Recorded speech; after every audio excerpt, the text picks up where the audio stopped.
Hey there, everyone. Welcome back to the New World Old Soul podcast. Thank you for being here once again as I welcome in my Xenodokio wife. Oh my God. What is this word? Melissa didn't know it was coming today. Our vocabulary word of the day, once again, for those who are keeping track, is Xenodokio, which I feel is somewhat appropriate for this episode, given what it is that we're planning on discussing. That sounds like Pinocchio joined the ABC convention and is like part of that community now. Mama, can you give me the... Xenodopio. I'm a real boy or girl. Xenodokio. Care to take a stab at the written definition of Xenodokio? I just did. It's a trans Pinocchio. Or spell it? How about that? No? Trans Pinocchio. Xenodokio means friendly and welcoming to strangers. It implies a disposition of generosity and cordiality towards those who are unfamiliar. Xenodokio. So not gender confused wooden puppet. That is correct. Okay. That's good. I'll take it. Welcome back in, everyone. Thank you for being here. Like I mentioned, Mama, how are you doing this week? I'm good. Did you miss me? I've been gone for a couple of weeks in real time. Not for a couple of weeks, but at least from the podcast studio, because I spent time with the kiddos across the country playing chaperone. Yes. You missed me. I did. I not only missed you, but I missed the things that you do because I had to do... No, don't get all excited. That's not what I meant. Ooh. I had to do all of your outdoor chores. So I take care of the home primarily, and you take care of outside of the home primarily. Hashtag tradwife. Tradwife, excuse me. Hashtag trad husband. We should bring in trad husbands and dress them like lumberjacks. So you don't want me to reveal where it was that I was with the kids? No, I know it's fine. You can. I don't want to give the whole story away because Saturday's video is going to be really fun. I'm really excited about it. And I don't want to tell everything, but you can say where you were. No, you explain it. I'll let you lay it out. You're afraid to say too much? I'm afraid to say too much. To the moon, Jeremy. Go to ahead. the moon. On your mama. So Jeremy took Nevaeh Jeremy tagged along with Nevaeh. She didn't need to be taken, but Nevaeh took Kaimani to Turning Point USA's Student Action Summit, known as SAS, in Tampa, Florida. And so Jeremy tagged along because Kaimani is 15. So Kaimani is joining Nevaeh's team, which is really cool. He edits all her shorts and he's trying to learn to be her producer. And we would love if they would be on a team together because who better to protect Nevaeh as he grows into a man than her brother? So it would be really great. And it's just nice to see your kids working together and getting along and loving one another and supporting what each other are doing.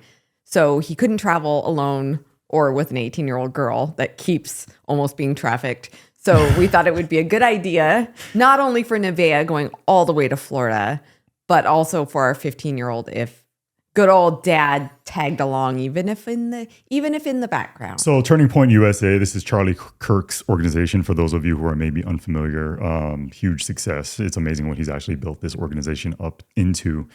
And it obviously takes on a more conservative connotation, I guess we could say, which to say the least, yeah. Brought about some strife. We had some protests and some fights that were going on outside of the convention center down there in Tampa. There were amazing speakers throughout the conference, absolutely incredible speakers. The event was amazing, but all of this coincided with the news that broke last week and we're a little late to this because we do this once a week. We're busy people with busy lives and a family and all that. But we've been fielding a number of questions because Dan Bongino and Kash Patel both threatened to leave their positions in the FBI because of all of the Epstein issues that were going on. I'm sure many of you out there are familiar with all the happenings. Maybe you aren't. Either way, we have been fielding a number of questions. Well, you guys were at the biggest conservative event happening at the time that all of this was happening. Yeah. So all the speakers kind of shifted and changed. Well, that was the buzz in the crowd. Everybody was talking about this. Pretty much, not all of them, but pretty much every single speaker came out and immediately began discussing the Epstein files and everything that it is. Everything that's going on, I can't speak today, everything that's going on with the Trump presidency and the fact that they seem to be sweeping this entire Epstein thing under the rug. So as a result, as people who live their lives on the intranet, the interwebs, and have previously expressed their support of President Trump and the so-called Trump agenda, so many people have been writing us this week, given all that's going on, saying, hey, What do you think now? What do you have to say for yourself? Look at what you did. Yeah. Yeah, I think it's really interesting. And I was actually very encouraged this week, and I'll tell you guys why.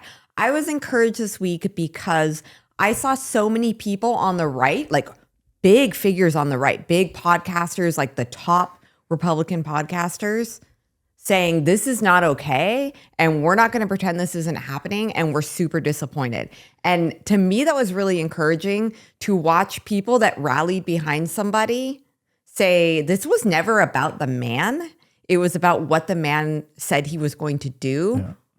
And if you're not going to do that, we no longer stand behind you. And I don't find that fickle. I find that actually very honorable. I was at this event, and much like Melissa said, let's review really quickly though before we jump into this here. Well, and also, let's also say this is not the only thing we're going to be talking about on the podcast. I don't want you guys to think this is like a basically Trump we're going to be podcast. answering a bunch of questions based on our history here of living our lives online, like I said. So we want to discuss the whole Trump thing because so many of you have been asking about it. I know some of you don't care at all because who are we?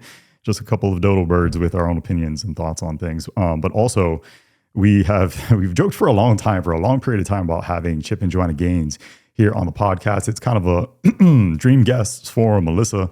She's a huge fan of all things Joanna Gaines. I mean, yeah, like from decorating my home to, I mean, I've been watching her since the very beginning of Fixer Upper. I drug you to Waco. He had to be drugged in order to go. Don't judge me.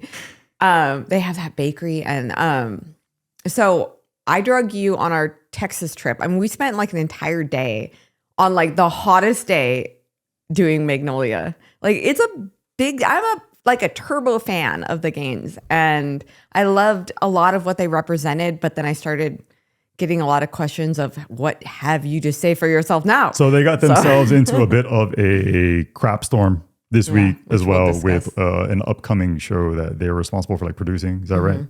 Executive producers. Involving a same-sex couple that was on the show, all that. So we're going to dive into that as well. But to summarize, the whole Epstein thing. So again, I'm assuming any of you out there know about the whole Epstein child pedophilia, sex trafficking stuff that has been going on for decades. All of it sort of coming to a head because it seems like the entire issue has been swept under the rug. Nobody's being held accountable. He's reportedly taken his own life while in prison, awaiting trial, yada, yada, yada.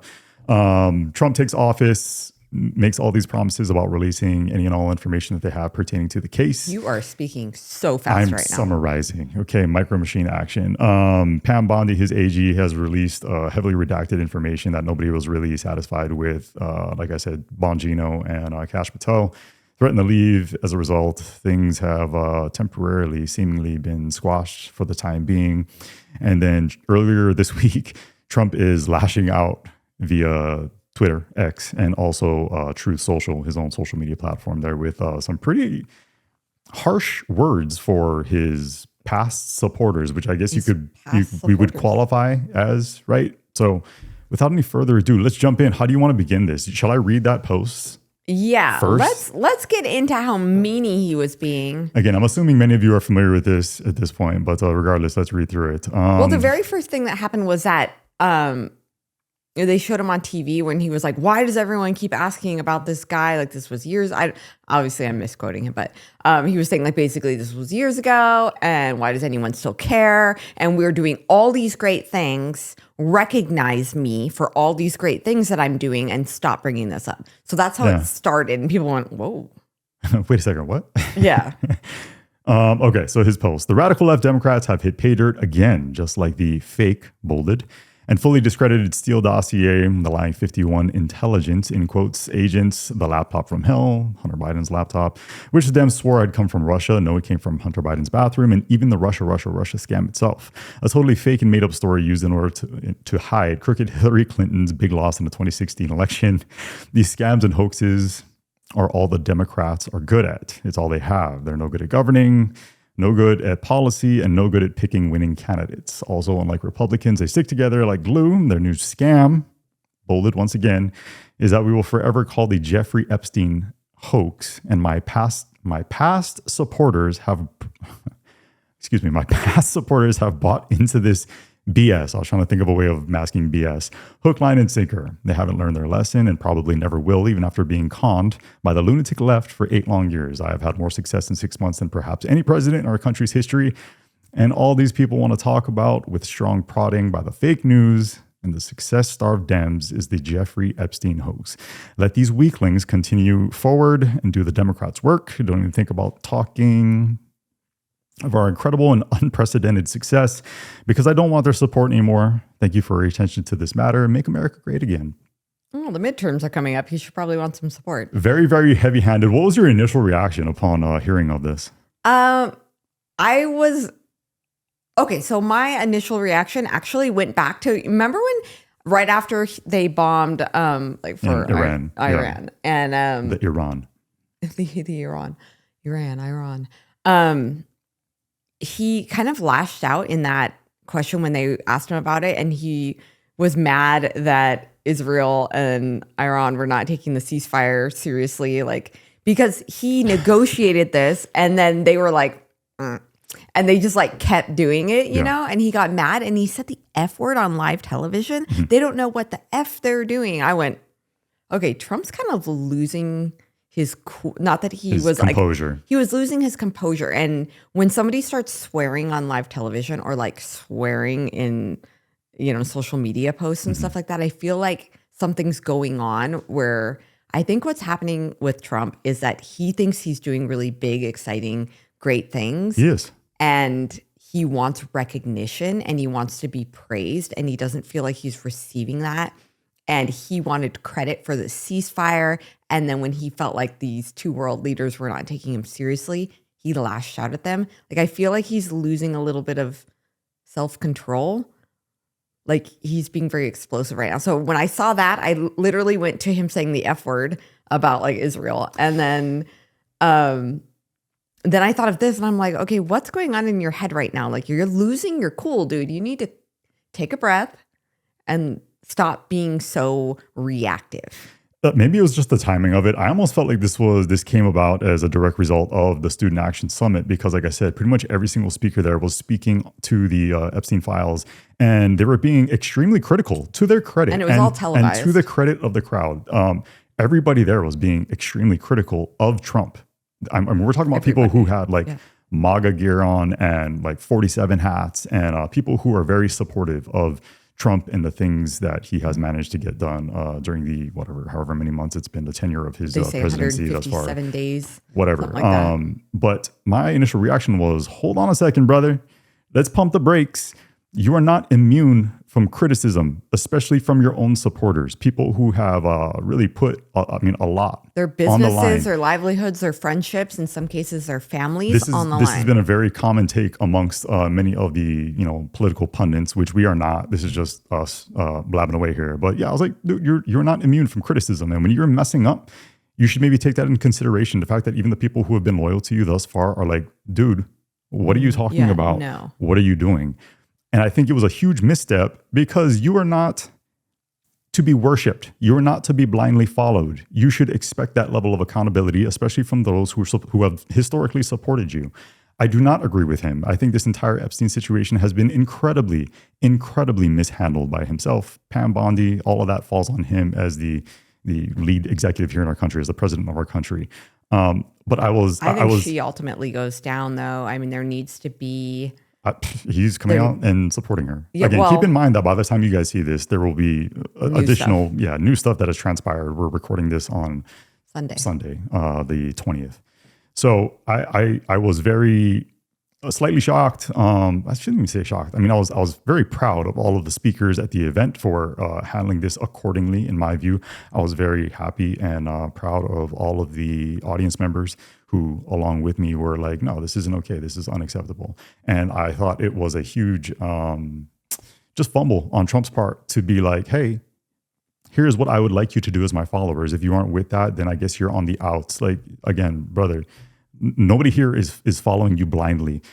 All of the support that was sent your way came largely as a result of everything it is that you promised to do that is not being done when it, with regard to the Epstein files. And rightfully so. I think people are calling him out on it. And I think the Epstein thing is a really big deal because there's victims involved that are still alive. So he's like, oh, he's dead. Who cares? Well, the victims aren't, and they deserve justice. And so, I mean, I loved what Riley Gaines said at the event, where she was like, oh, you know, over the last 157 days, 158 days, I've slept a little better on my pillow because, you know, Trump's done some really great he's things. righting all the wrongs. But then she said later in the speech, but we're not going to pretend that the Epstein files don't exist. We're not going to pretend that none of this happened. Let it get swept under the rug. We want justice for... We want transparency. Yeah, and we want justice for the victims and for absolutely. the women involved, because she's a strong advocate for women. And I thought that was, you know, that's very true. Like, yes, you did some great things and you're doing great things, but you're messing this up and we're going to call you on it. And I think that is kind of the difference that I've seen between the really strong right and like the really radical left. Here was my big takeaway in seeing all of this transpire at the conference. This is about transparency and accountability, like you mentioned. And people who are on the more conservative end of the spectrum, let's say, do not blindly pledge allegiance to Trump or any one man. This is what I learned in watching all of this play out. This isn't about you. This is about our country. Support was sent your way because of the promises that were made. Do not set people up for disappointment. If you say you're going to do something, I tell this to my kids. If you say that you're going to do something, do it. Don't set me up for disappointment. Don't say you're going to do something and then you know, step back and be like, well, actually, here's what we're acting. That's not what you said you were going to do. You said all of this is going to be aired out. Do it. If there's nothing in there, so be it. But put it out there. Let us decide. It's about the people. It's about our country. It's about righteousness. It's not about you. It was never about you. Very grateful and appreciative for everything it is that you've managed to do in your first few months of the second term. But with regard to this issue, it's being bungled. Yeah. Sorry. Simple as that. I agree. This was never about you. It's not about loyalty. It's not about a blind allegiance. It's about transparency, accountability, and upholding all of the foundations of what makes our country so great. Yeah. I mean, the left has long accused MAGA of being a cult and blindly following them. And I think that this week really proved, no, I mean, his harshest critics have been people on the right that stood up for him because they do feel very betrayed and very let down, and they're calling him on it. And I think that's very encouraging to see, like, that nobody should just be, like you said, nobody should just be exalted as like this great leader, because if they mess up, they need to be called on it. And that's the beauty of elections and politicians. It wasn't about Trump. It's about the message that he was putting out there to this supportive base. But I think he kind of thought it was about him. It was never about you. You were the vessel. You were the conduit. Let it be anyone with that same messaging, and I would have put my support behind that person as well. It's not free reign. Just because you're in office, it doesn't mean that I will or anybody else should blindly support you. Not how this works. It's not about you. It's about, again, our country and upholding righteousness. Simple as that. Yeah, there's only a few people that I love unconditionally, and that's my immediate family and God. Yeah. And I don't live for a politician. I don't serve a politician. I serve Christ. Man. And so it's like, if you're going to turn your back on those things, then yeah, you're going to lose our support. And you don't. It's not that we don't. It's not that we no longer support our president. It's not that we're no longer going to pray for him, or, I mean, even if he were up for re-election, which he's not going to be, and we do not advocate for that. That is a horrible idea. Not because it's him, but because that opens the floodgates to it being reversed, and now you live in a dictatorship where you don't. Term limits for a reason. Term limits exist for a reason. It's not good for either side. So anyway, like, it's not saying that I would never even vote for the man again, but in this current situation, I'm not happy, and nor do I support love it. Pretty much everything it is that he's managed to accomplish thus far. Like I said, with maybe a few exceptions, because I'm not a political expert. I don't know the ins and outs of like the big beautiful bill. But as far as like the border, the economy, even the big beautiful bill kind of let me down a little bit. Originally they were defunding Planned Parenthood completely federally. Yeah. And then it went down to 1 year. I mean, I guess the explanation that I've heard on that is that, all of these things, there has to be some compromise in order to get bills passed. And that was one of the things that the compromise. 1 year? It's a total bummer. I'm with you on that. But like I said, whether it's the economy, immigration, like shutting down the border, correcting the wrongs when it comes to men and women's sports, all these things, like, hey, love it. Super grateful and appreciative when it comes to this singular issue. However, like, no, No. And again, you are not immune from that criticism. Nobody should be. So as you guys know, over the past few years, we've been cleaning up our diets and educating ourselves on the lies and deceptions of the food and supplement industries. I have taken protein powder since I was a teenager and realized that whey proteins can not only cause gut inflammation, but often contain fillers, additives, and artificial sweeteners. Yeah, it's not exactly what you want in your diet when you're trying to add healthy protein, which is what led us to Equip Prime Protein. It is an all-natural, grass-fed beef protein that provides the nutrition of 4 ounces of beef, which is 20 grams of protein in every single scoop. Yeah, it's very clean tasting. Comes in some great flavors, including vanilla, chocolate, peanut butter, salted caramel, chocolate mint, strawberry, and even cinnamon roll. So they're perfect for adding to smoothies or just to water your favorite milk. Yeah, Prime Protein has been such a game changer for our family, and we know that you guys are going to love it and can trust that it is the cleanest protein on the market. Equip is giving our viewers an incredible offer. Just head to our link in the description down below or go to equipfoods.com/NWOS and use our promo code NWOS to get 20% off your first order. Or even better, combine the offer with a subscription and get 35% off your first subscription. Yeah, you can do 9 things right and 1 thing wrong, and you're still going to get called on that wrong thing, just like if you were one of our children. Yeah. So one of the funny things to come out of this was watching like liberal leftist media news outlets for entertainment purposes. I usually do. You know this about me. I watch ABC every night. Is that, oh, look at all of these Trumpers that now regret their vote. I still don't regret my vote. I would not have voted for Kamala. Sorry. No. Because 1,000 times better than the alternative. They had 4 years to release it and didn't either. So okay. Also, there's been a tremendous amount of speculation about whether or not, like, because now everyone's pointing the finger, and the the Wall Street Journal released this article now saying that, you know, Trump, with all of his ties to Epstein, which they were. They maintained a friendship, but they didn't maintain it. They had a falling out 15 years ago and hadn't spoken for since. A period of time. They maintained a friendship, association. He wrote him a sonnet for his birthday, allegedly. I just have to say, I read the letter, the sonnet. First of all, there is no evidence that he wrote that. I mean, 0 evidence, which is why he's suing for $5,000 trillion. But what? he's suing for like $50 billion. It was like 20 million. No, it's in the billion, $5 billion. Besides the point. It's ridiculous. Anyway, $1 million. Okay, moving on. That's funny. Anyway, I don't like my humor. You ruined my train of thought, not thinking it was funny. Sorry. The letter. You wrote this letter. The letter. I read the letter and I was like, Trump didn't write that. Trump's not capable of writing something so eloquent and beautiful. I mean, maybe he did. I don't know. Have you read his writings? Here's the bigger issue is that I have a big button too and mine works. Like, that's how Trump writes. All these theories that have been flung about in the past week or so all stem from the fact that there has been zero transparency. Put it all out there. And if you know what, like, I don't know if he wrote the letter. I don't think he did. But if he did, then fine. Let the chips fall where they may. If it turns out that letter is more likely written by Solomon. It was way too romantic. Turns out that he partook in this Epstein debacle in any way, like, full accountability. I don't care who you are. Again, this isn't about loyalty. Do I think that he was a part of it? I don't know. I sincerely hope not, because that would be incredibly troubling. Do I think that there are high-level politicians here in our country that did, including past presidents? Yeah, probably. And if so, if so, they should all be held accountable. The left, everybody a few months ago was saying, hey, nobody's above the law. Okay, let's put that to the test. Air everything out. Mm-hmm. I don't care what's in it. I think most of us as Americans are capable of handling those truths.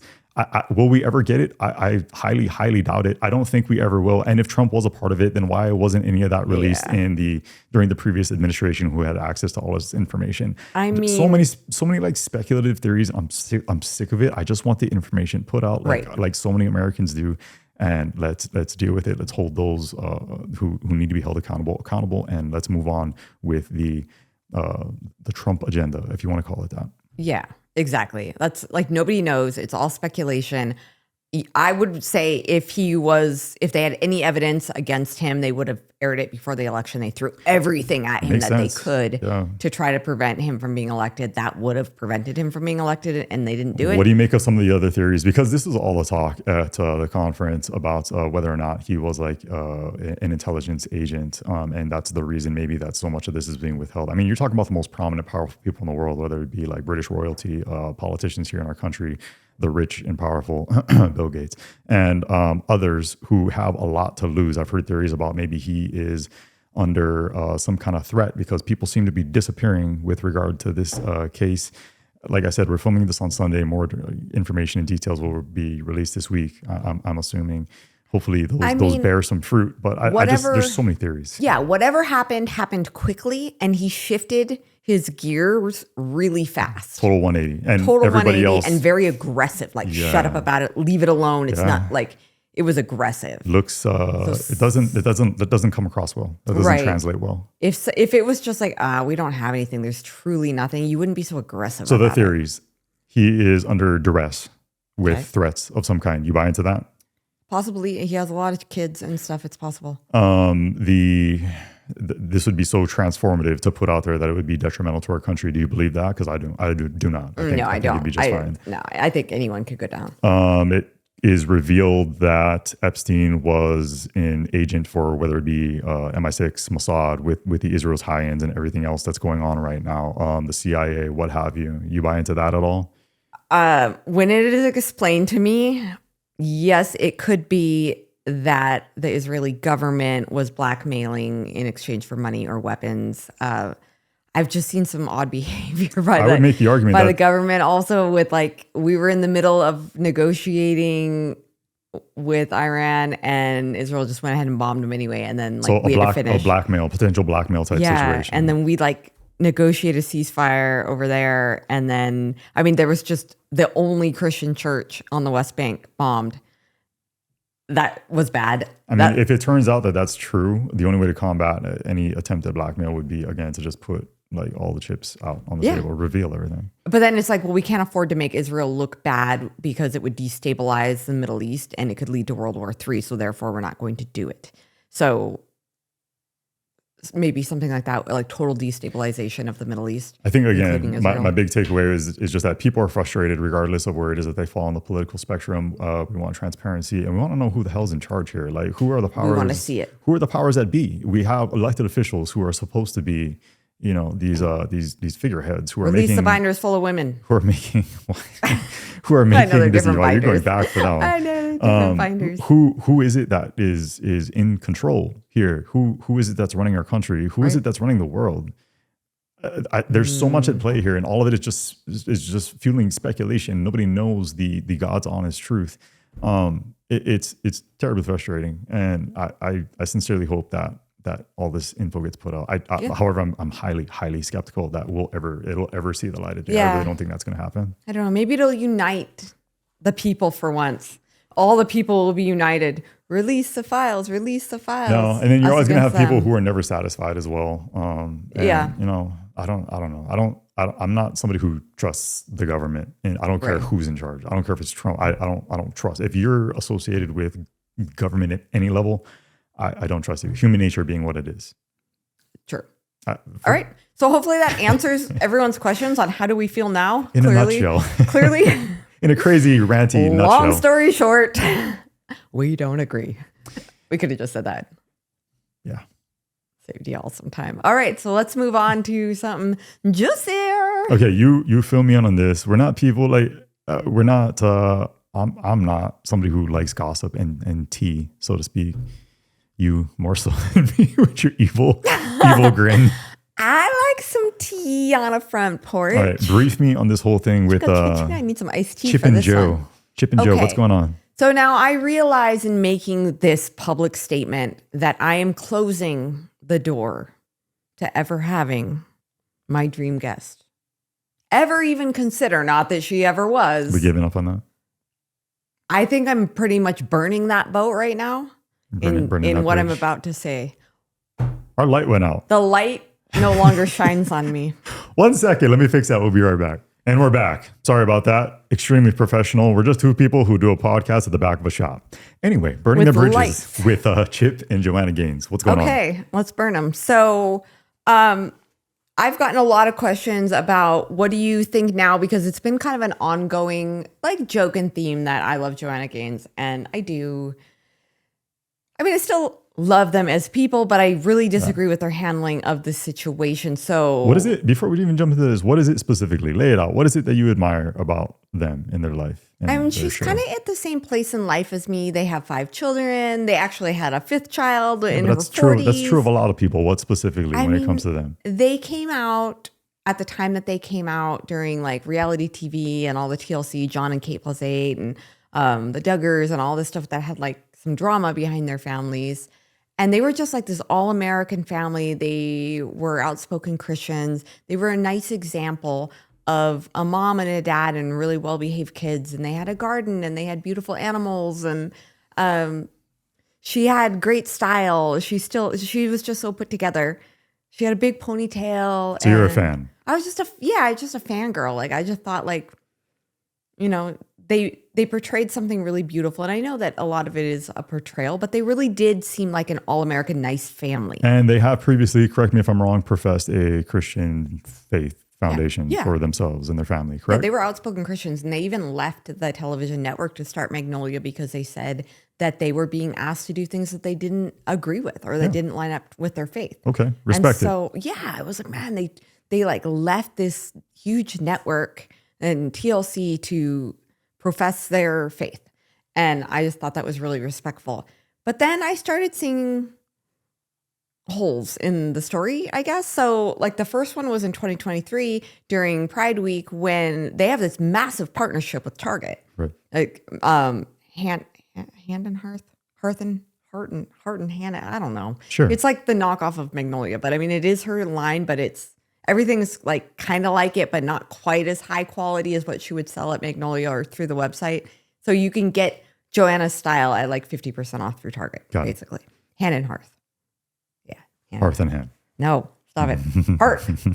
Heart and handy hearts. Okay, so Hold they were in Target, and this came during Pride Week, and So Target had this massive Pride display that they set up. Oh, I remember. In the kids department. I think we talked about it. Yeah, they had like rainbow child size or they had like size. Satanic imagery on they the didn't. clothing and stuff. I thought that coincided with that whole the thing. company that made the rainbow line also had this line of satanic I'm saying stuff, simultaneously but it was not, this was going on, and so Yes. everybody was expecting that maybe you try to stand up for yourself, uphold your values, and maybe pull your product from Target. or at least make a statement, because they've made big political statements in the past. Basically, they were associating with somebody who clashed with their professed faith. Well, I mean I would assume so, but apparently not. So anyway, they had like this whole line of like tuck-friendly swimsuits and stuff like that, like in youth sizes, binders. Target or Target. the Gaines is Target. Okay, yeah. But they have this massive partnership with Target. So everyone was like, what do you think of what Target's doing? Because they're making this massive stand. Like, you should pull your line from Target if you're truly Christians and maybe don't have that line. Right. And then I was like, oh gosh, that would be really difficult because you have this huge contract. I mean, they are an empire. Yeah. But then at the same time, you gain the world, you lose your soul. You're a friend to the world, you're an enemy to God. So, and if you worship money over what's right, like, yes, it would be so hard. Like if we had a contract with Target, let's say I got my book in Target and then they went and did some jazz like that. Melissa's writing a book, by the way. I'm writing a book. I'll tell you about it. Let's say that they agreed to bring my book, and they're never going to now. But if they went and got tangled up in some mess, and I would at least make a statement.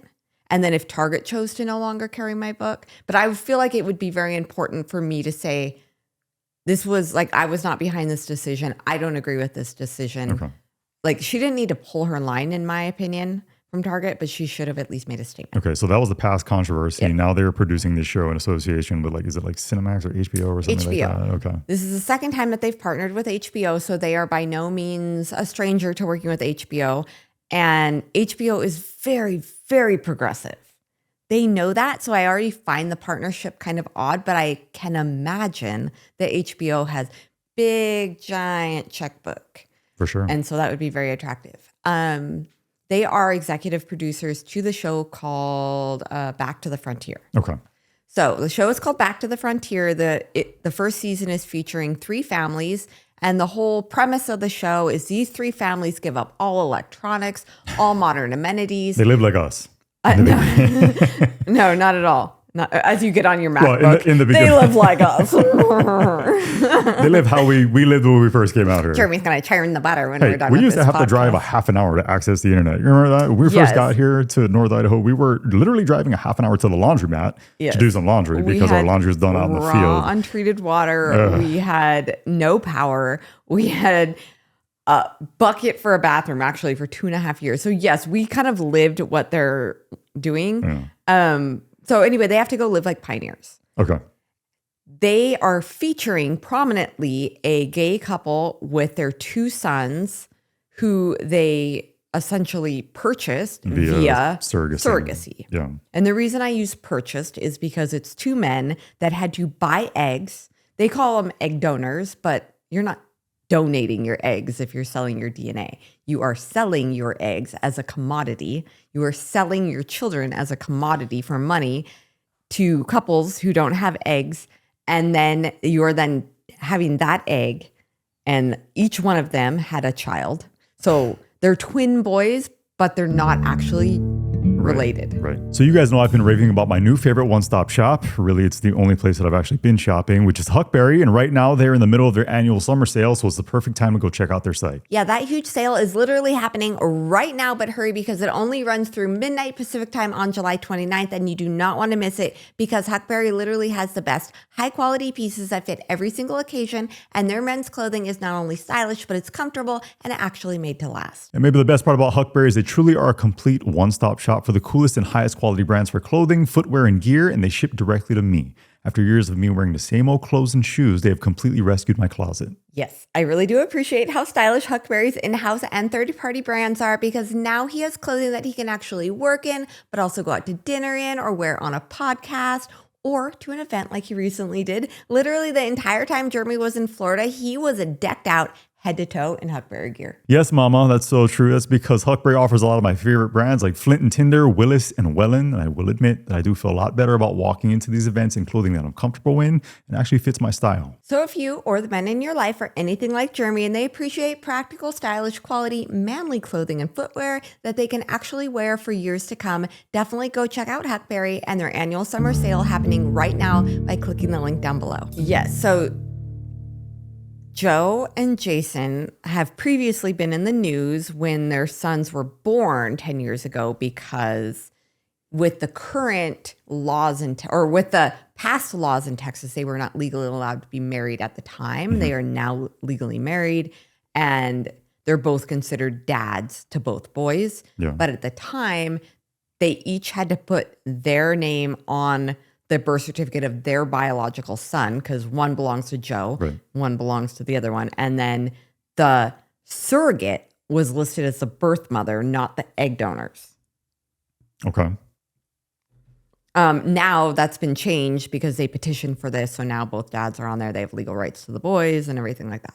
So they were already a thing. They're Dallas based. The Gaines were already familiar with them. They're activists and everything like that. So it's not like this was totally blind. And they also weren't bullied into this. They're executive producers. They could have said no at any time. They could have walked at any time.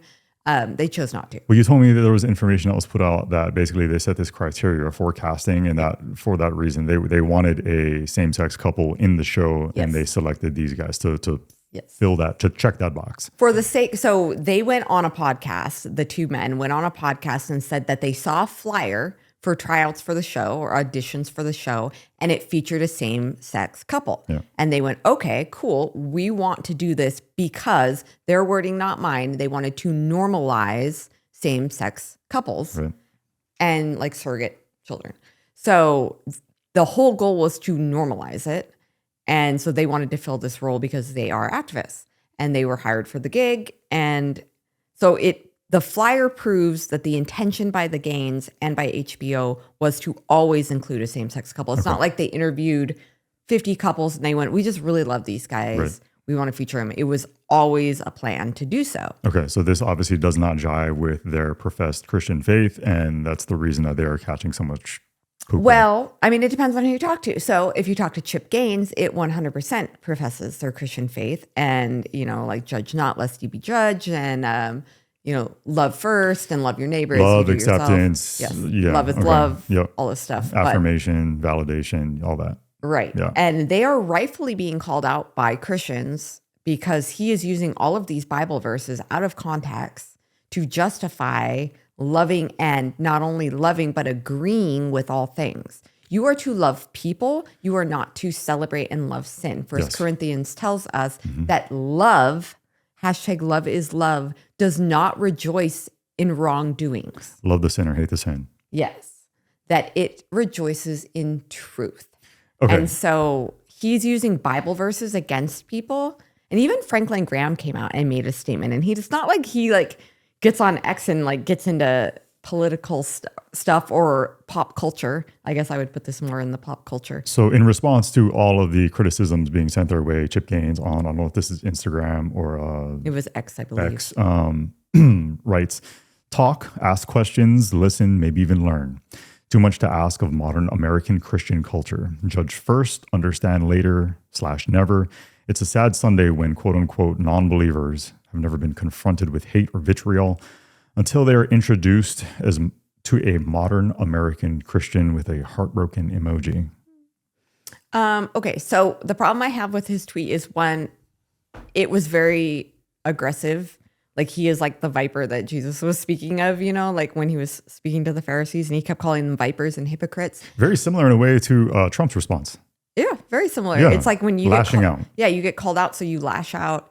And I was reading the exact thing that he was responding to, and it was literally, it wasn't hateful, it wasn't aggressive. It was just like, how can you profess to be a Christian and then celebrate a lifestyle that is very clear That embraces in the sinful Bible? behavior. And there's two aspects of this. There's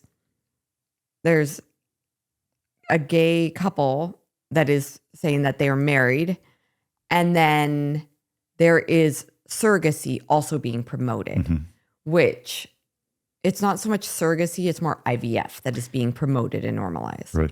So when I first heard the whole IVF thing, saying IVF is immoral, I was like, what? No, it is not. I was very much on the opposite side of there's nothing wrong with IVF. Yeah, we've spoken about that here previously as well. Yeah. And just to kind of sum it up, I later learned in looking into it that 70% of embryos are not used. They're discarded. Yes. So 1.5% are literally frozen indefinitely. 1.5 million embryos are frozen currently. 1.7 million have been discarded. This is just in the U.S.? Just in the U.S. Okay. And so literally more embryos die or are thrown away or are used for scientific experiments than That sounds crazy. Than abortion kills annually. Yeah. And so the fact that only 30% are ever even used makes it immoral, because I believe that humanhood begins at the moment of conception. When the sperm meets the egg, that is a human life. And so, I mean, I'm even against orthotricycline birth control, which I had used in the past because I was unfamiliar with it. The reason that Micah even exists is because I went on the mini pill, because the mini pill it's supposed to prevent. It's highly effective. It was for 10 years. Yeah. It's supposed to prevent an egg and a sperm from ever meeting, right? Fertilization, which is where humanhood begins in my heart. And I never wanted one of our fertilized embryos at a fault of my own from something that I was taking to be flushed out. If I had stayed on the birth control that I was on, Micah would not exist. Yeah. I wouldn't even have known that he was going to, but he would have. And that is so sad to think about. I'm so grateful that I went on the stupid mini pill and he wasn't prevented from thin lining from like he tried to implant and my body flushed him out. Like that's so sad to even think about. He's like he's 3 months old today. And like he's the world's most perfect baby. And I'm so glad that I didn't do that, you know? So where's the tissue? It's your turn. Where's the I tissue? know. I'm just thinking he's just so like, and IVF is the same. You have these embryos. These are your children. These are your biological children. And they're testing them and they're saying, this one's the best grade. This one this one is not genetically fit. So does that one have Down syndrome?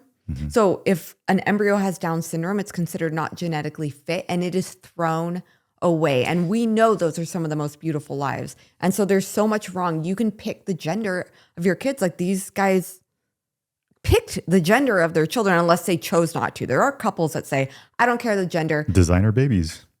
And it's getting worse. Like now you can go. So they went and got donor eggs. They bought eggs. They purchased eggs from women. This is the question that I had for you, not to cut you off. You have a serious issue with women selling their eggs. Would you have the same hypothetical issue with men selling their seed? Yeah, I do. Okay. I have a problem with it. And the reason that I have a big problem with it is because you are selling your DNA and your children as a commodity.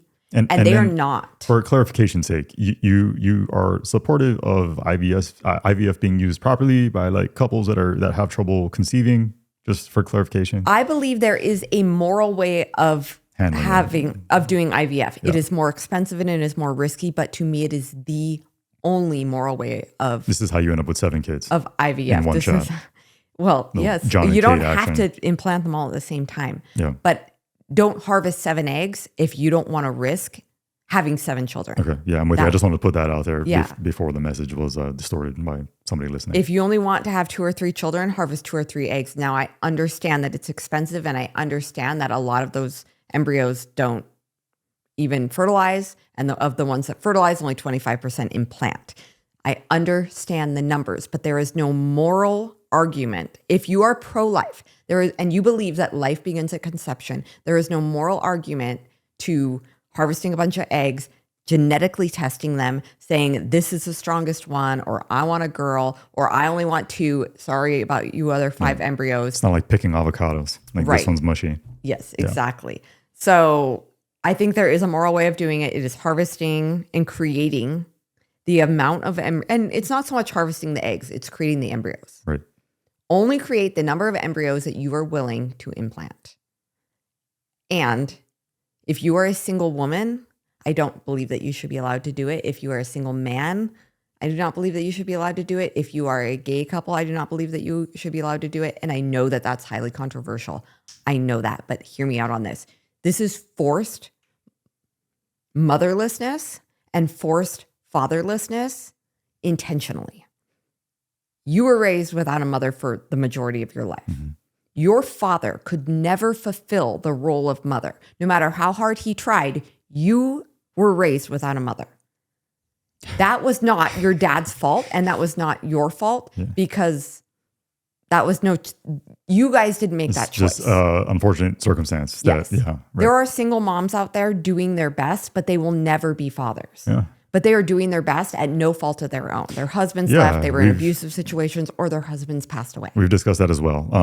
Men play a role, women play a role when it comes to parenting. And it's very difficult, or I mean, I would say impossible for a man to uphold the offerings of a mother, a female, and vice versa. Yeah, so, you can never be to our sons what they need in a mother. You can never be to our daughters what they need in a mother. Yep. I can never be to our sons what they need in a father. Yeah. If something happened to you, our kids would be raised without a father. And that's unfortunate, but that would be of no fault of our own. It's not what we planned. So to play devil's advocate and assuming some of the feedback that I might get with you making these statements. So I know there's strong statements, but I mean, that's just... So if a child needs a home, and I know we're speaking with regard specifically to IVF, but if a child needs a home, same-sex couple, in your mind, not the ideal situation. Not the ideal situation, because I believe, but it's not because they're gay. It's because I believe that a child, when being placed in a situation, needs a mother and a father. So when you're talking about babies where there's a 3-year waiting list and you have over 1 million American families, mothers and fathers who are married, waiting to adopt a baby, that's not a need. They're like waiting for that. Now, if we're talking about like older children in like the foster system and stuff, I do believe that that is different because those children really do need homes and there isn't a better situation for them. Sure. So I think that there are same-sex couples out there that are probably excellent parents. These guys might be excellent dads, but they're not moms. It's just an incomplete situation in your mind. Yeah. Yeah. So I don't think that you should be allowed to do it intentionally, but because also there are so many kids in the foster system, there are so many children that need to be adopted that are or are disabled or are not being sought after because they're not newborns being born from day one, being brought home from the hospital and like, look at our new baby.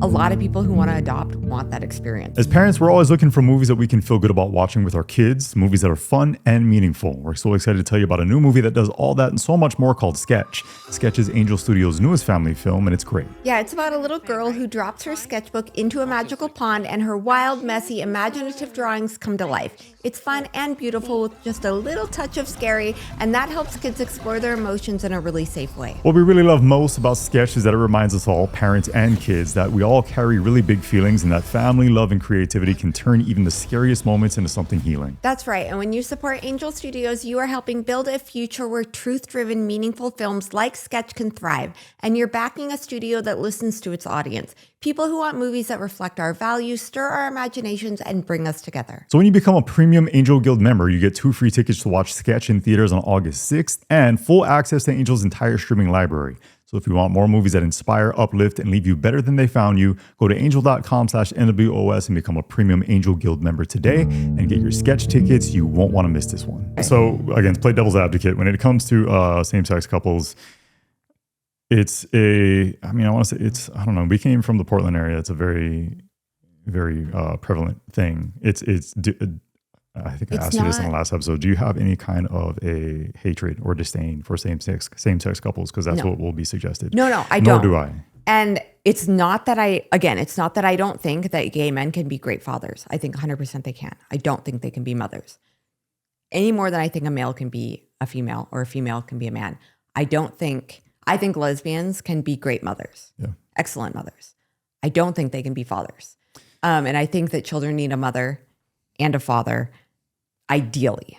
And in the only situation where I think a child should be placed in a situation that does not have a mother and a father present is if they are in the foster system, they are better off having a mother or a father or 2 fathers or 2 mothers because they need that love and that family connection. Being in the foster system is horrible and being bounced around. That's a better situation. But when there is a like healthier mother-father situation, which we know, especially fathers in the home, less crime, better mental health, so many things are lacking from not having fathers in the home. And we're seeing that throughout different cultures. Okay, so that's where you stand. That's where we stand. Kicking this back over to the Gaines family, though, and how they're handling this. It's being looked at as being like not only contradictory to what it is that they profess publicly, but also that it's doing the bidding of it's the full embrace and doing like the promotion of like sinful behavior. Is what the argument that's being made. I guess it's a normalization of it. Like if you're going to profess to be a like Christian, you're going out of your way on this one. You're going to be held to a higher standard by Christians. Yeah. Like if you say, we're Christians, look at how great we are, then you're going to be called out. Again, just like Trump, you're going to be called out by your base who made them who they are. I mean, what made Chip and Joanna who they are and helped them build this empire was Christian families, Christian women that were watching her like she was a great example of a good mother and a good faith-based, but like still like boss babe. Like we were inspired by her because she was like making it happen, but she was still this like wonderful, beautiful homemaker. So why do you think that they're willing to do it? Why do you think it is that they're willing to not only do this, but then double down when being called out on it? It could be a couple things. It could be they are the modern American Christian that they speak of. I agree 100%. Ironically, Yeah. The modern American Christian that attends a lot of these big mega churches. It's the cartoon Jesus. Yes, it's cartoon Jesus. It's love everything. Come to our church. Come as you are is the message. Jesus's message was come as you are, but turn and sin no more. Yes. When he released the demons from Mary Magdalene, the message was sin no more. And she didn't. She didn't continue being a lady of the night. She didn't continue prostitution. She stopped and she followed Jesus and devoted her life to him. And she stopped the sin that she was doing that allowed these demons into her life. And like the woman that was being stoned by the Pharisees when he said, let he without sin cast the first stone. He was, again, it comes down to who was Jesus talking to? When did he say it? And who did he say it about? He said it to the men that were about to stone this prostitute because he knew that the men that had condemned her had slept with her. Right. He knew that the men standing there with a stone in their hand literally were guilty of her sin. It's hypocrisy. And not just with other women, but with her. And the same thing would apply in this case. It's not that like homosexuality, don't view it as being, sinful behavior is sinful behavior. You and I are sinners. Be the first to admit sin on a regular basis. I'm not proud of it. I do not embrace it. I do not celebrate it, nor do I think anybody else should. It's to go back to accountability. That's for me to grapple with and conquer on my own. That should be the case for all of us. All sin that goes for, so it's sexual immorality, whether you're an adulterer, whether you're, engaged in same-sex stuff, whether you're in polygamy, whether you're, out flirting, whether you are on a Megatron hugging your coworker then hiding your face. I like to point that out because I feel like that's something that so oftentimes gets lost in these discussions where people point the finger and say like, "Oh, you hateful, bigoted Christian people." It's like, no, that's not what we're saying here. Like homosexuality is no different or worse than any other sinful. Right. It's no different than we are not like superior. We're not here casting stones. Yeah. Like I'm saying us too, but at the same time, like there's remorseful behavior, there's repentance, and then there's the full embrace of that sinful nature that we all grapple with. Yeah. So it's really like showing a same-sex couple to me is no different than showing a couple that's living together and not married. Guilty.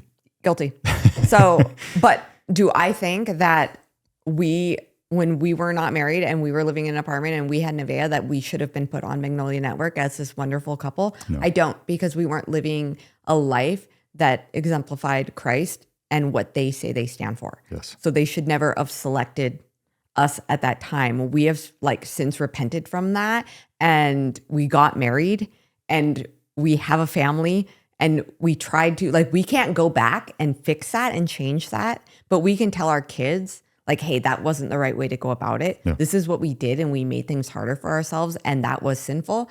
And we have since gotten married, and we have gotten right with God, and that's all we can do. But that's different than saying, no, we're never getting married. Yeah, like I said, I think that's just what gets lost when it comes to Christians and people in the homosexual community. It's like, no, we don't hate you, not at all. Right. We hate sin. All sin, not your sin, not your particular sinful behaviors. Like I said, it's not about you.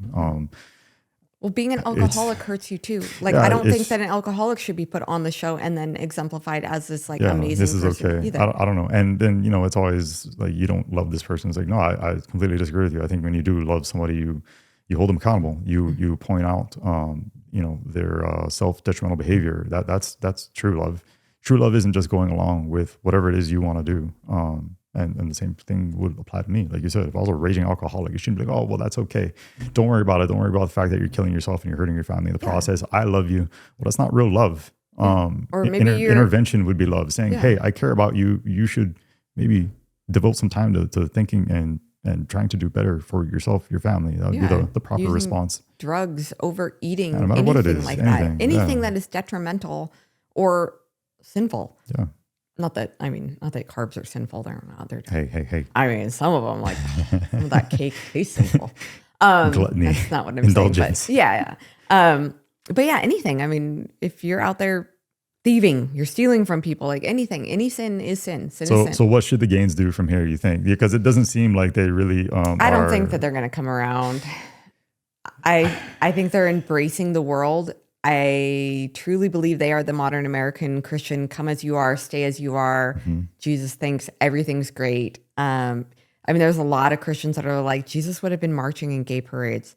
Come on, guys. Like, come on. He came and he called out. They're like, he called out the religious people. No, he called out the hypocrisy in the church because they were money changing. They had literally, they were taking the laws of God and they were profiting from it by charging people, because you could only buy sacrifice. You had to sacrifice for Passover a lamb, but you could only sacrifice the clean lambs from the temple, and they were selling them at like this crazy price because they created temple money. Like, it was different. He didn't come and he was yelling at their hypocrisy, and he was yelling at them for perverting the words of his Father. Right. Like, you have to be realistic. He would not have been marching in gay parades. He would. Okay. I mean, so fair critique on your part. I'm not going to say like, hey, shut the door and having the Gaines on the podcast. I would still have them on. completely open to it. Yeah. Is it going to happen? Probably not. No, not after that. Probably not. However, I'd still be open to it. We don't have to agree on everything. I think it'd make for an interesting discussion. And I think you pointed out in the past that they would be that transparent. Yeah, probably not. That would be the assumption that I would make as well. And you pointed out previously that we were really, really close at one point in time to working directly with them, working directly under them. So can you imagine? So when we were saying we were going to sign the podcast and everything, we were going to sign that with, at the time, their network's podcast network. Magnolia. It was, it has a different name. Blind Nil. But then it ended up being sold to, now it's under the Universal umbrella, and it's like a whole thing. So we ended up not doing it. Let's say hypothetically that had played itself out. We are working directly under Chip and Joanna Gaines here on the podcast. And then this controversy ensues. How would you have handled that? Because do you have any trepidations or reluctance whatsoever in standing up for our own personal beliefs and convictions when it comes to anything? Because I will tell you right now that I do not. I think I've made that pretty abundantly obvious over the course of doing this podcast. I mean, the way that I probably would have handled it, I feel like you probably would have wanted to pull out of everything and just we're finding a new network. I've said before, I'm not here for earthly treasures. I'm not here for earthly rewards. I'm not here to make friends with everybody. I'm not trying to offend. I'm not going on my way intentionally to try to offend. That's good, because it says if you're a friend of the world, then you're an enemy of God. Yeah, I just, I said it before, I'm not going to bend. I'm not going to bend. I'm not going to cave. I'm not going to be, social media is, I hate going off about social media because it makes me a hypocrite because we do it, but it's stupid. It's dumb. People who live their lives for subscriptions and for likes and for views, and in the process are willing to be completely malleable and beholden to their audience to be something that they truly are not. That's shameful. That is despicable behavior. I could never do that personally. We get people all the time when we come on and do episodes like this. They're like, I'm unsubscribing. I'm like, okay. Then unsubscribe. Yeah. Unsubscribe. I'm sorry. I'm not living my life for you or anybody else. This is between me, my God, Christ, making sure that I'm upholding my own personal convictions and living an exemplary life for myself and my kids. That's really all I care about. Past that, have at it. Have your own thoughts and opinions. Disagree. Yeah. I'm cool with it. I think God protected us in that situation because I was so disappointed when it fell through. I mean, I was heartbroken when it fell through, and I was so disappointed. Like a kid that told they couldn't sleep over when you really wanted to, I was just like, you really want to have a sleepover, and then your mom's like, no, and you're drive back in the car. Soul King. That's how I felt. I was so sad that it didn't work out, and now. It's so funny. It's one of those hindsight things where I'm like, in this moment, in this he protected you, which I have literally talked about in our endings. I said, I think it was one where we went to Nashville. I said the yays and the nays. And in that moment, even though you don't understand it, he's protecting you. And I'm like, how is this God's plan? This is this Christian network and everything. Because we would have either had to walk away, or I would have made a statement, or we would have made a statement in disagreement, and we would have been fired. So either way, it wouldn't have worked out. Counted as a blessing. I mean, I don't know. It's really weird. It's hard. I would say you no longer worship God. You worship your place in the world and financial benefit over all else. If you're willing to be no, pound sand everybody who has supported us previously. Yep. And this would apply to Trump as well. Like I said, no, I worship no man, and none of us should. And when people look at, it's literally the hand that feeds you when you're like, screw you, everybody, it becomes like an issue of self-worship and you thinking that you're holier than thou. And I don't like that aspect of it. And I don't like, I don't like people that are just willing to bend and mold to whatever it is that they think other people want them to be. Okay, but that sounds like you have two messages there. You're saying that like Trump is totally like, forget all of you, that like I'm living my truth in that way. But like, I think it's faulty. I don't think that's right. true and His accurate. I think he's being manipulative in the process. Just the way you worded it sounded funny, because at the same time, like, you don't want to live for the approval of others either. Like he's not living for the approval of his base. But there's two sides to every issue. Right, I think he's trying to appease those who, like I said, are being hidden currently. Yeah. You know what I'm saying? He's the holding himself, hand that feeds him. him. He's holding himself accountable to those people. Yeah. Chip and Joanna Gaines are doing the same thing to their audience that has supported them for a long period of time, because they're trying to side with those who are on the opposite end of the spectrum. That's what, like, so, but in the process, you're abandoning those that have lent you their support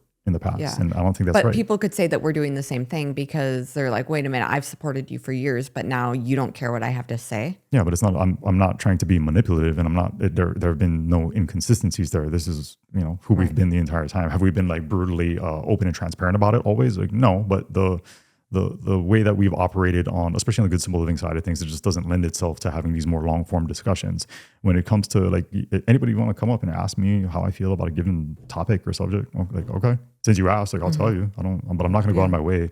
And not everyone's going to agree with us. Like, there's going to be conservatives and Christians and liberals and atheists that disagree with a lot, like, aspects of what I said. I also hate groupthink. I'm not a group. Yeah. Like, so many people have tried to lump us into like, oh, you guys are MAGA. Like, no, I'm not MAGA. I'm pro-America. You're Christian, so you can't think this. Or you're conservative, so you can't think this. I'm an individual. Like, I hate groupthink. I like, even at this conference, for everybody that was wearing like MAGA gear, that's just not me. Like, do you? I have no problem with you doing that. But I don't like being grouped based on like appearances or perceptions. I'm not that guy. I'm an individual. You can't put me in a box or category. I'm not always conservative on everything. I'm not with most things. Yeah. Maybe with just like a couple of exceptions, or I'm not, I'm not, like, people make assumptions based on my ethnicity. Like, no, that's not who I am. A lot of that, like, as a brown man, and Nevaeh gets that a lot too, as a minority, you can't think this. No. Like, there was actually somebody on Facebook that was attacking her, and then she was like, you can't think this because of this. You can't think this because of this. And then she would really have a rebuttal. And then she was like, but you're brown. So what? And it was, or no, you're a minority. That's what it was. You're a minority. And then she's like, so that's what it comes down to. Yeah, just stop with the group thing. Stop with the identity politics, all of it, like across the board. And for me, again, this is me expressing my own personal opinion here. It's just, it's stupid and it's disrespectful to each and every individual. Yeah. And I think if you do profess to be a Christian, then you need to really think about what God actually said about each issue and stand true to that. It doesn't matter what's popular. It doesn't matter what's going to get you likes. It doesn't matter if people are going to say you're mean, or, oh my gosh, you're so loving because you think this, or like, what cool Christians. Now I want to be a Christian too, because, oh my gosh, I can still live in my sin and also be a Christian. So trendy. I love this, That's really interesting having this mentality that I think, we're pretty strongly convicted and operating in the social media space, because we run into people and it's like, oh, so you're not really that person. You're just that person because you were trying to appeal to a certain type of audience. I get you. Yeah. Lose a lot of respect for you in the process. Mm-hmm. So yeah, I mean, I think that our answers are probably going to maybe rattle people or shock people or make people angry. I do not agree with what the Gaines are doing. I do not agree with what Trump is currently doing with the Epstein files. So we were asked those two questions heavily, and that's where we stand. There you go. That's where we stand. That was a ranty episode. I know. Yeah, man. Sorry, guys. Jeez. Let us know what you think. We're going this time. Wait, hold on. I have one announcement. Oh, go. Sorry. On a happy note, the book, Ludo's book. So I've only introduced this on Good Simple Living, but I am writing a book with Brave Books. It is about the adventures of Ludo. If you go to the website, it's gslbook.com. You can kind of read a little synopsis on it, and that synopsis on it. Words are hard. Synopsis on it. It's the cameras and lights. Everybody always gives us a hard time, but you guys don't know how to speak. It's like, well, come plug yourself into this chair and see how you do. You can read the blah, blah. And anyway, it kind of breaks it down, but it's essentially about kind of like what we're talking about just Yeah, like embracing who you are and who you were meant to be and not living for the approval of others. Yeah. And this is a cute little story made for children that teaches a lesson to children and adults alike.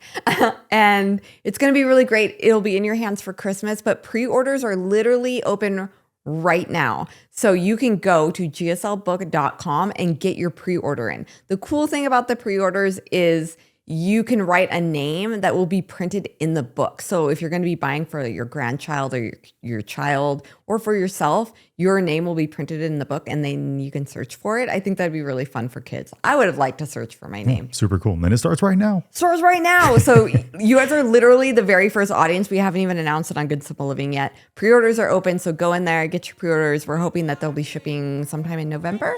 We're just starting the illustration process. Okay, cool. Anything else? Nope. All right. Love you, Mama.